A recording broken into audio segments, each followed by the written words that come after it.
পৃষ্ঠা 34। ফুলের রং লাল। রোজই ওকে মিলের সামনে দিয়ে হেঁটে যেতে দেখি। বছর 12 বয়স, মুখে বসন্তের দাগ, রোগা কালো ছেলেটি। রোজই ও মিলের সামনে দিয়ে হেঁটে যায়। সকালবেলা হাজিরা ডাকার সময়, বিকেলবেলা জলখাবার খাওয়ার সময়ে, সন্ধেবেলা মিল থেকে বাড়ি ফেরবার সময় ওকে আমি দেখি। চাকরির খোঁজে ও এখানে আসে না, কারণ ও অন্ধ। আর এই দেশে চক্ষুষ্মান লোকেরাও চাকরি পায় না। অন্ধদের কথা ছেড়েই দেওয়া যাক। অন্ধদের পক্ষে সবচেয়ে উপযুক্ত জীবিকা হলো ভিক্ষে করা। কিন্তু এই ছেলেটি বেশ চালাক চতুর। ওকে আমি কখনো ভিক্ষে করতে দেখিনি। ওর গলার স্বর সরু, কিন্তু চমৎকার গাইয়ে গলা। হাতে সবসময় এক তাড়া গানের বই, আর মিলের সামনে দাঁড়িয়ে এই বইগুলো ও এক এক আনা দামে বিক্রি করে। বই বিক্রি করবার সময়ে নতুন নতুন সিনেমার গান গেয়ে শোনায়। এই গানগুলো মিলের মজুরদের খুবই প্রিয়। আমি সিনেমা দেখতে ভালোবাসি, প্রত্যেকেই ভালোবাসে। প্রথমত সারাদিন এমন হাড় ভাঙা খাটুনি যে সারা গা ব্যথায় টনটন করে, কিন্তু তা সত্ত্বেও মাইনে এত কম যে কোনো দিকেই কুলিয়ে ওঠা যায় না। দিনের পর দিন হাড় ভাঙা খাটুনি খেটেও এতটুকু স্বাচ্ছন্দ্য ভোগ করবার মতো সামর্থ্য আমাদের নেই। কাজেই প্রত্যেকেই চায় তাড়ি গিলতে বা সিনেমায় যেতে। আমি তাড়ি ছুঁই না, কিন্তু সিনেমায় যে যাই তা অস্বীকার করি না।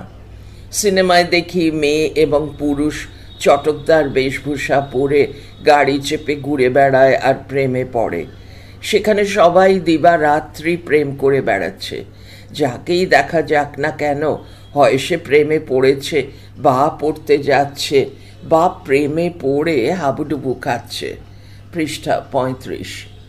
আমি অবাক হয়ে ভাবি, এই লোকগুলো কাজ করে কখনই বা এরা মিলে যাবার সময় পায়? আর এই মাগ্গি গন্ডার বাজারে এমন ফুটফুরে জামা কাপড়ই বা এরা পায় কি করে? আর এমন বাবুয়ানি চালে দিন কাটাবার টাকা এদের আসে কোথা থেকে, সে হিসেবও আমার মাথায় ঢোকে না। আমরা তো 7 জন্ম চেষ্টা করেও এত টাকা জমাতে পারবো না। এছাড়া কথা আছে, সিনেমায় আর একটা অদ্ভুত ব্যাপার আমি দেখেছি। ধনীরা গরিবদের সঙ্গে প্রেম করে। মালিকের ছেলের প্রেমিকা মজুরের মেয়ে, মালিকের মেয়ে মজুরের ছেলের প্রেমের কাঙ্গালিনী। শেষকালে মালিকরা পর্যন্ত টাকা পয়সার মমতা ত্যাগ করে সমাজসেবী হয়ে যায়। আমার ভারী ইচ্ছে করে কেউ আমাকে বলে দেয় কোথায় গেলে এমন সব মালিক ও মালিক দুহিতার সাক্ষাৎ পাওয়া যেতে পারে। বাস্তবে দেখি ফোরম্যানরা পর্যন্ত আমাদের সঙ্গে বন্ধুভাবে কথা বলাটা মর্যাদাহানিকর মনে করে। তবুও স্বীকার করতে হবে যে সিনেমা হচ্ছে চমৎকার একটা ফুর্তি, আর সেই জন্যে খরচ মাত্র 4 আনা। তাহলেও প্রত্যেকটি সিনেমার বই যে দেখা হয়ে ওঠে তা নয়। এমন প্রায়ই হয় যে ভালো ভালো ছবি এসে চলে গেল, কিন্তু 4 আনা পয়সা পর্যন্ত নেই। যতবার এরকম হয়, আমরা অন্ধ ছেলেটির কাছ থেকে ছবির বইটা কিনে নিই, ওর মুখে গানগুলো শুনি, আর তারপর গুনগুন করে নিজেরাই গাইতে থাকি। 1 আনায় এই বা মন্দ কি?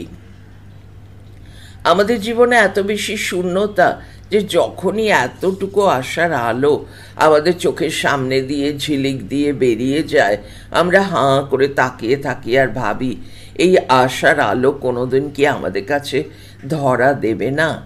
এমন দিন কি আসবে না যেদিনে মধুর ঝিলিকটুকু আমাদের কুটির প্রাঙ্গণে প্রাণবন্ত হয়ে উঠবে?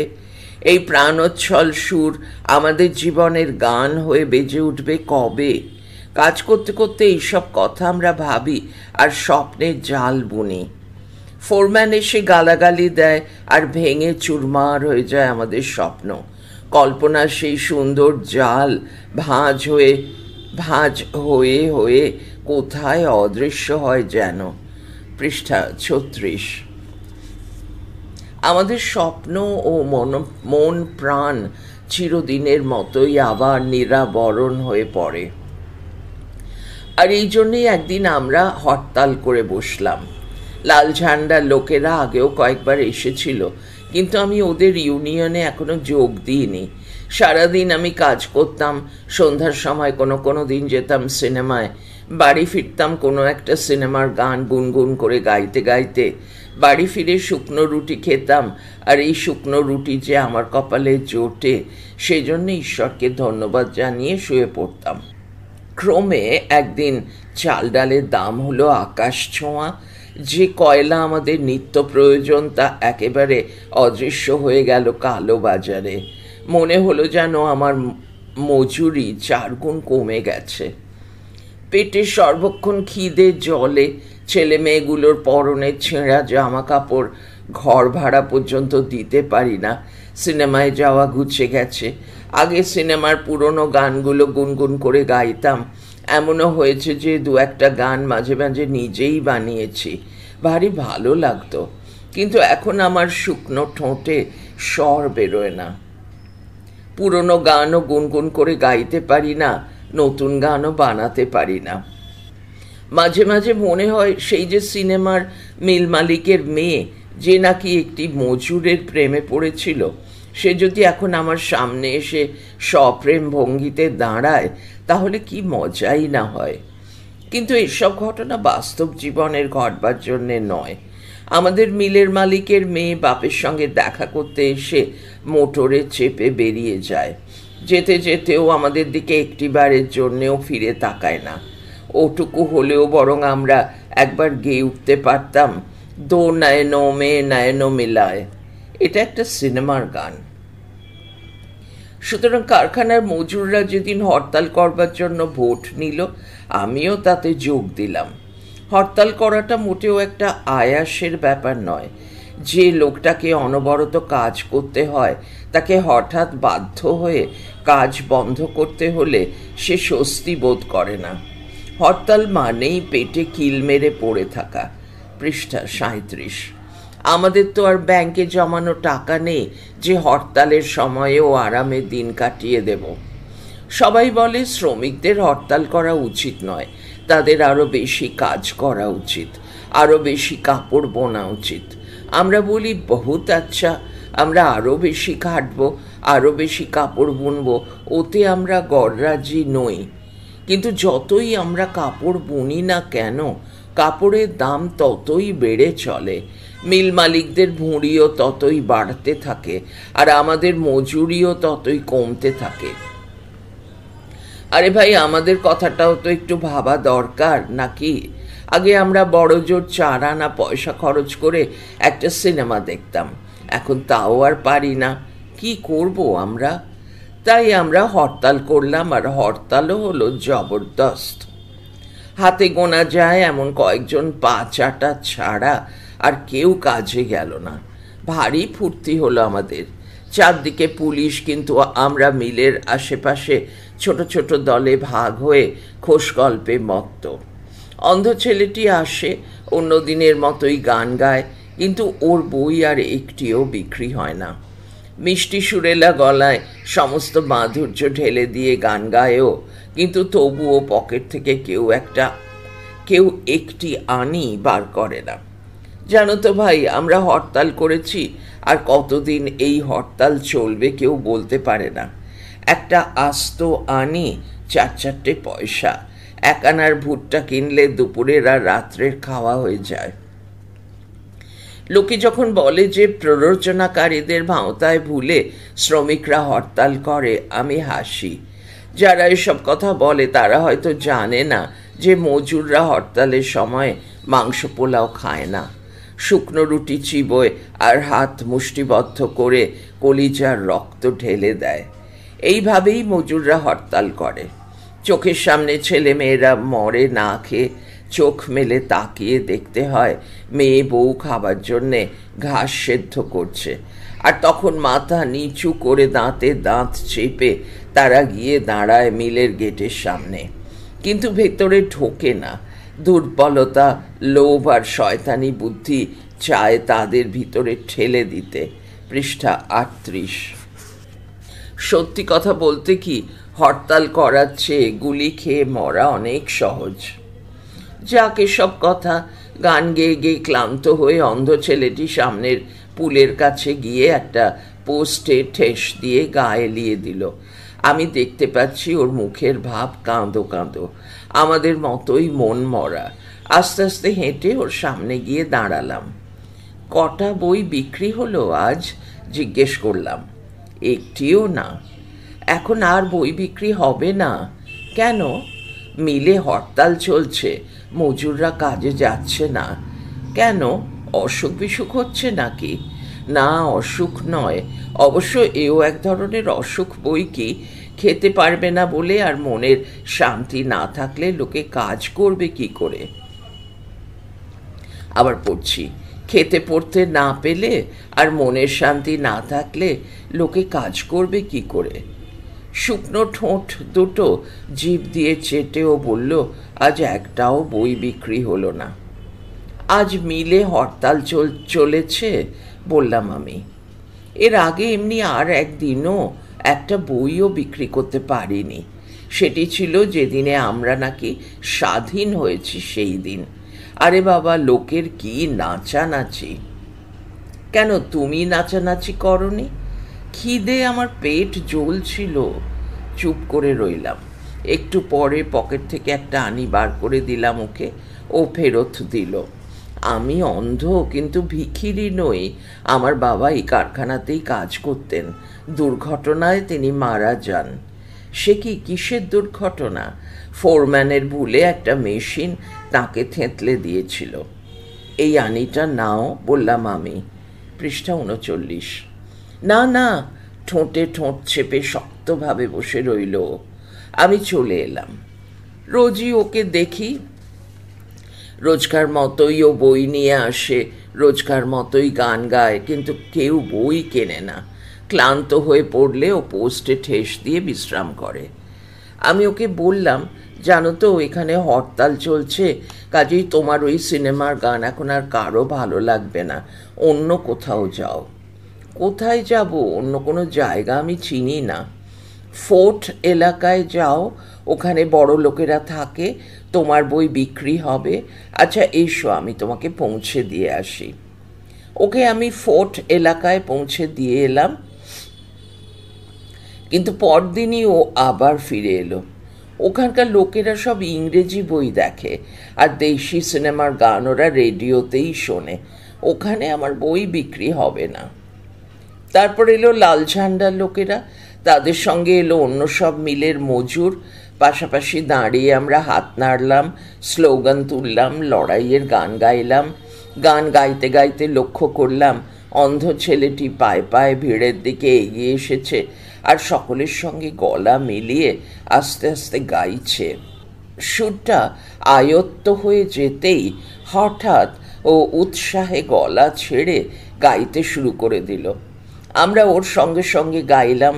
ওর গলায় চমৎকার ঝংকার, জাদু আছে মনে হয়। আমাদের সবারই ভালো লাগে। গানের শেষে আমরা আবেগের সঙ্গে ওর সুখ্যাতি করলাম। মজুররা ওকে কাঁধে তুলে নিল। তারপর লাল ঝান্ডাটা দিল ওর হাতে, বলল, শাবাশ ফজলু চাচার বেটা, আমাদের কারখানার ফজল উর রহমান, ও তারই বেটা যে। দেখলাম অন্ধ ছেলেটির মুখের ওপর দিয়ে সুখের দীপ্ত ঝলক বয়ে গেল। পৃষ্ঠা 40। গানটা আমার ভারী ভালো লেগেছে। গভীর আবেগের সঙ্গে বলল, এই হচ্ছে আমাদের গান। আমি বললাম। ওরা আমার হাতে ঝান্ডা দিয়েছিল নয় কি, আমাকে জিজ্ঞেস করলো, কিন্তু আমার বয়স যে এখনো খুব কম। তুমি হচ্ছ শহীদের ছেলে, ফজল উর রহমান চাচার ছেলে। আমাদের ঝান্ডার রং কি জিজ্ঞেস করলো। লাল। লাল রংটা কি রকম? বললাম, তুমি ঠিক বুঝবে না, তুমি তো আর লাল রং দেখোনি, কিন্তু আমি তোমাকে বুঝিয়ে বলছি শোনো। লাল রংটা হচ্ছে মানুষের কলিজার রঙের মতো। মজুরের খাটুনির রং হচ্ছে লাল। জানলার ওপরে ও আলতোভাবে হাত বুলোতে লাগলো। এই রংটা আমি আর কিছুতেই ভুলবো না। কি করে তা আমি বলবো না বলেও হাসলো। তারপর একটু থেমে আবার বলল, বড় জবরদস্ত গান না? এরপর আমার নিজের গানগুলি আর গাইতে ইচ্ছে করে না। আচ্ছা, এই গানের মতো আরও গান আছে? চারদিকে একবার তাকিয়ে নিয়ে ফিসফিস করে ওকে বললাম, কাউকে বলো না আমিও গান লিখি, কিন্তু আমার লেখা গানগুলি তত ভালো নয়, অন্য কাউকে বলতে লজ্জা করে। ও বলল, তুমি গান লেখো, আমি সে গান গাইব। এই গানের মতো লড়াইয়ের গান লিখবে তো? রাত্রিবেলা আমি একটা গান লিখলাম, অপটু হাতের তালমাত্রাহীন গান। লিখতে খুবই কষ্ট হলো, কিন্তু গানটা আমি লিখলাম হৃদয়ের সমস্ত আবেগ দিয়ে। এই গানের মধ্যে ঢেলে দিয়েছিলাম আমার হৃদয়ের সমস্ত ব্যথা, আমার স্ত্রীর সমস্ত লাঞ্ছনা, নির্যাতন, আমার ছেলে মেয়ের বুভুক্ষা। ক্ষুধা ও তৃষ্ণা গানের মধ্যে নগ্ন রূপে মূর্ত হয়ে উঠেছিল। পৃষ্ঠা 41।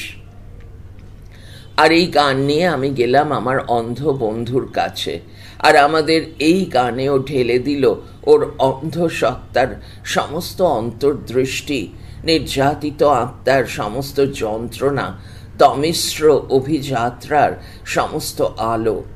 আর তখন গানটা হয়ে উঠল তলোয়ারের মতো। তারপর ও যখন গাইল, মনে হলো যেন হাজার হাজার কোষমুক্ত তলোয়ার মিলের ফটকের সামনে ঝলসে উঠছে। শান্ত্রীদের মুখগুলো বিবর্ণ হয়ে গেল। মজুররা দল বেঁধে এগিয়ে আসতে লাগলো মিলের দিকে। মিলের ম্যানেজার সৈন্যবাহিনী ডাকলো, আমরা বাড়ি ফিরে গেলাম। এইভাবে অনেক দিন কাটলো। আমাদের যা কিছু সঞ্চয় সমস্তই অতল গহ্বরে তলিয়ে গেছে। সমস্ত আশা চুরমার হয়েছে একে একে। কয়েকজন ইতিমধ্যেই কাজে ফিরে যাবার কথা ভাবছে। মিলের মালিক অটল, যারা আলাপ আলোচনা চালাচ্ছিল, তারা শেষকালে আমাদেরই দোষ দিল।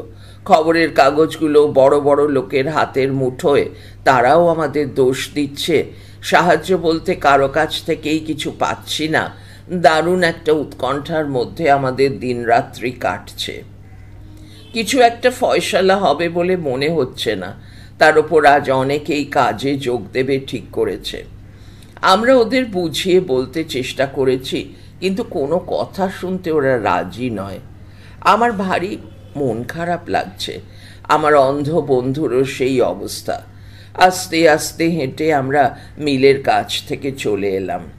ও বলল, কাল থেকে মজুরেরা কাজে যাবে না? হ্যাঁ, অনিচ্ছার সঙ্গে আমি জবাব দিলাম। তুমিও যাবে? না। তাহলে কি করবে তুমি? আমি জবাব দিলাম না। ও বলল, ওরা আমার হাতে লাল ঝান্ডা দিয়েছিল। পৃষ্ঠা 42। এবারেও আমি কোনো কথা বললাম না। একটা ফুলের দোকানের সামনে দিয়ে আমরা যাচ্ছিলাম। ও হঠাৎ থেমে গিয়ে দাঁড়িয়ে পড়ল। নিঃশব্দে বহুক্ষণ দাঁড়িয়ে রইল। তারপর বলল, আমি ফুল খুব ভালোবাসি। কি চমৎকার গন্ধ! কেউ যদি আমাকে ফুল দিত, অনেক ফুল, রাশি রাশি ফুল। আমার পকেটে পয়সা আছে। ওর কথার শেষে আমি বললাম, তাহলে চলো ওই পয়সায় রুটি কেনা যাক। পরদিন সূর্যোদয়ের সঙ্গে সঙ্গে আমরা দুজন মিল গেটের সামনে দাঁড়িয়ে। ওর হাতের ঝান্ডা আমার লেখা নতুন গানটিও গাইছে। এর চেয়ে ভালো গান আগে আর কোনো দিন আমি লিখিনি। আর সেদিন আমরা যেমন চমৎকার গান গাইলাম, তেমন চমৎকারভাবে আর কোনো দিন গাইতেও পারিনি। এই ছিল একটা শেষ ও চূড়ান্ত চেষ্টা। যেন আলোর শেষ রশ্মি অন্ধকারে লীন হয়ে যেতে অস্বীকার করছে।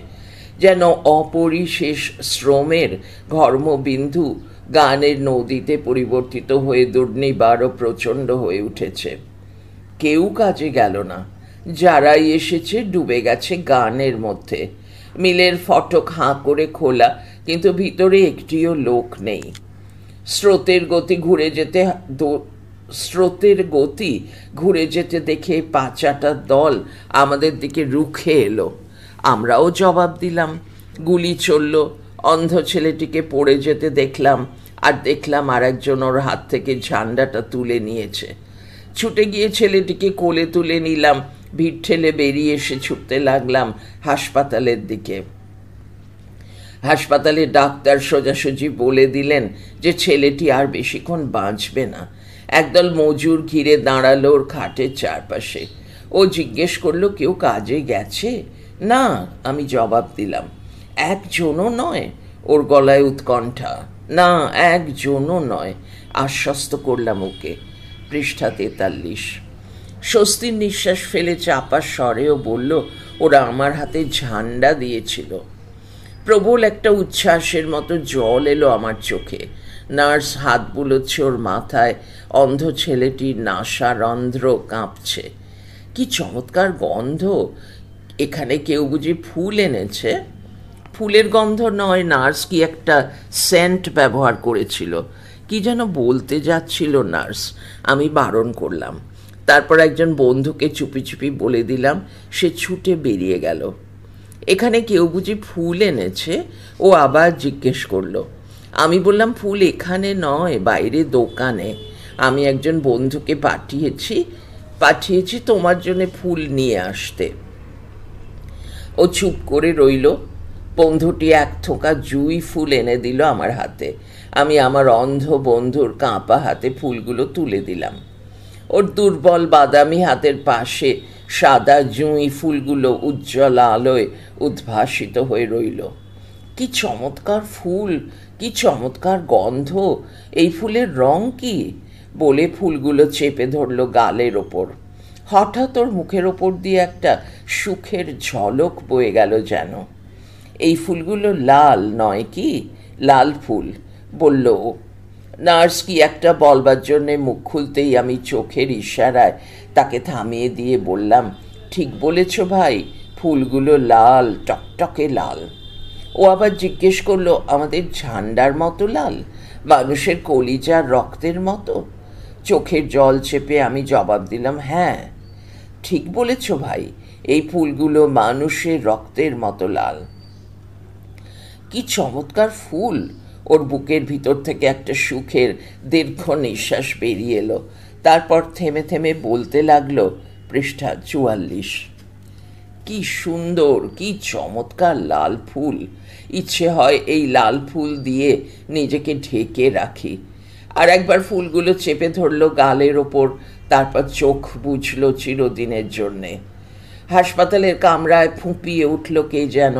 চোখের জল ফেললো একজন, দুহাতে মুখ ঢেকে কাঁদলো আর কেউ।